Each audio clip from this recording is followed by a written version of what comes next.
Yeah, it's Sajan Pepper. check. Yo. Sajan Pepper guys. ए मेरो कथाहरू तपाईहरुलाई सबैलाई सुनाउन गइरहेको छु। सबजनाले सुन्दिनुस् र कस्तो लाग्छ सबजना कमेन्ट र सब्स्क्राइब गरिदिनुस्।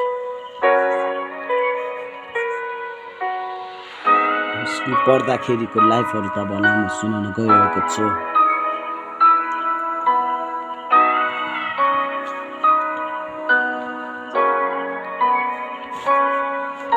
म सानो हुँदाखेरिको कथाहरू बारेमा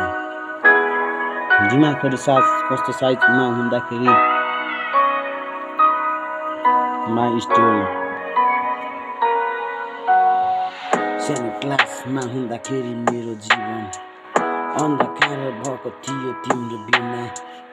2-3 वर्ष म त काखमा सुत्दाखेरि अहिले याद आउँछ आमाको आमा बुबालाई त मैले टेरेन ऱ्यापको बाटो मैले हिँड्न थालेको आमालाई त धेरै रुवाएर बस्दै म त हिँडिदिएको आमालाई त मैले मुखो पनि छायो त्यही सोच त मेरो दिमाग मेरो खायो सुधार केन्द्र बसेर त मैले पनि भाडा माझेर पो दियो कस्तो लाइफ होला मेरो यो त कर्म तिम्रो जीवनमा त पाएँ मैले घरमा मैले सिक्न मलाई पनि दिए आमा बुबाको त खात मैले छोडे कुकुरले नपाउने दुःख पाए साथीहरूसँग सङ्गत लागेर हिँड्न थाले गाजागोटी खाए साथीहरूको लागि ज्यान पनि दिन थाले त्यही साथीभाइहरूले अहिले घात गर्छ मलाई किन हो साथीहरू सबजनाले भनिदिनुस् कमेन्टमा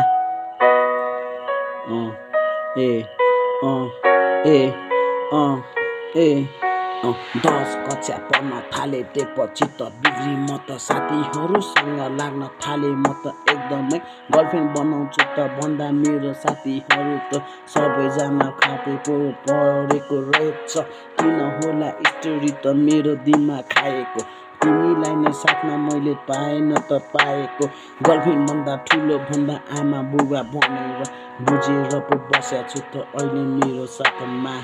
छैन त तिमीहरू साथहरू दिँदाखेरि मन त दुख्छ तिम्रो बेसरी त खाँदाखेरि अहिले कस्तो होला मेरो जीवन भएको थियो तिम्रो साथ होइन मलाई पो पादियो साथ होइन मेरो जीवन अन्धकार भो किन होला यो भिडियो जस्तै अन्धकार छ त मेरो लाइफ अहिले कस्तो भएको छ तिमीहरूले त बुझेन त दिमागको लाइफहरू त सबैजनाले धोका दिन्छ पैसा छ साथी पनि छ पैसा छैन साथी छैन यो स्टोरी सुनिदिनुहोस् गाइज साजन प्याग्रो धन्यवाद।